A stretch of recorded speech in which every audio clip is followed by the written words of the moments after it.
അല്ലാഹുവിന്റെ റസൂല് പറഞ്ഞതെന്തെന്നറിയുമോ?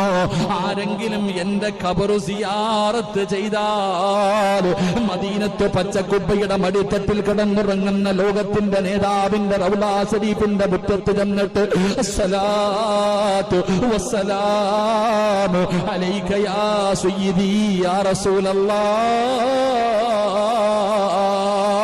മുത്തുനബിയുടെ റൗള കണ്ടാൽ അജ്മീറിൽ പോയവര്, നാഗൂര് പോയവര്, ഏർവാടിയിൽ പോയവര്, മുത്തുപേട്ടയിൽ പോയവര്, എന്റെ പ്രിയപ്പെട്ടവര്, എല്ലാ ഖബറുകളും നിങ്ങൾ സിയാറത്ത് ചെയ്തല്ലോ. എങ്കിൽ അല്ലാഹുവിന്റെ റസൂലിന്റെ റൗള കണ്ടിട്ടുണ്ടോ? മുത്തുനബിയുടെ കൊട്ടാരം കണ്ടിട്ടുണ്ടോ?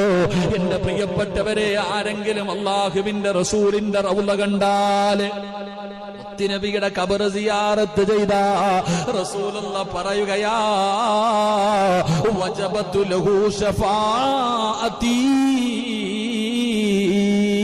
ആരെങ്കിലും എന്നെ കാണാമെന്ന എന്റെ റൗള സിയാറത്ത് ചെയ്ത ഞാൻ കൊണ്ടുപോകും സഹാബ.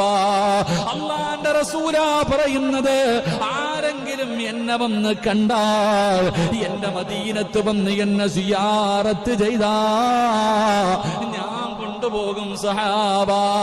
മുത്തുനബിയാണ് പറഞ്ഞത്, ഞാൻ സ്വർഗ്ഗത്തിൽ കൊണ്ടുപോകാ. അല്ലാഹുവിന്റെ പ്രവാചകന്റെ ശഫാഅത്ത്, മുത്തുനബിയുടെ ശഫാഅത്ത് കിട്ടും തറപ്പക്കാരാ. മോഹമുണ്ടാകണം മുസ്ലിമേ. സമ്പാദിച്ച് കോടികൾ വെച്ചിട്ട് കാര്യമില്ല. ദുനിയാവിൽ രണ്ട് സ്വർഗമുണ്ട്. ഒരു സ്വർഗം ഇരിക്കുന്ന മജ്ലിസാണ്. ഇനി രണ്ടാമത്തെ സ്വർഗമങ്ങ് മുത്തുനബിയുടെ റൗളയുടെ ചാരത്താ, ആ ഖബറിന്റെ ചാരത്താ.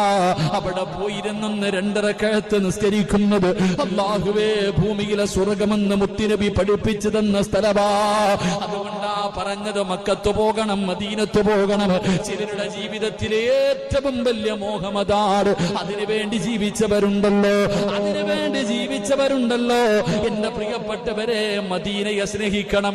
റസൂലുള്ളാഹ് പറയുകയാ, ഏതെങ്കിലും ഒരു മനുഷ്യൻ എന്റെ മദീനയെ സ്നേഹിച്ചാൽ, എന്റെ നാടിനെ സ്നേഹിച്ചാ, എന്റെ നാട്ടിൽ വന്നു മരണപ്പെട്ടാൽ, റസൂലുള്ളാഹി തങ്ങൾ പറയുകയാണ്, മദീനയെ സ്നേഹിക്കണം, മദീനയിൽ വന്ന് മരണപ്പെടണം.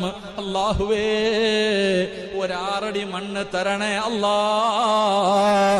ജന്നത്തിൽ ബഖീൽ ഉസ്മാൻ തങ്ങൾ കിടക്കുന്ന, അല്ലാഹുവിന്റെ റസൂലിന്റെ പൊന്നാര മകളായ ഫാത്തിമ ബീവി കിടക്കുന്ന, അവിടത്തെ മക്കളും അവിടത്തെ ഭാര്യമാരും കിടക്കുന്ന, ഒരുപാട് സ്വഹാബികൾ കിടന്നുറങ്ങുന്ന ആ ജന്നത്തിൽ ബഖീൽ ഒരു 6 അടി മണ്ണ്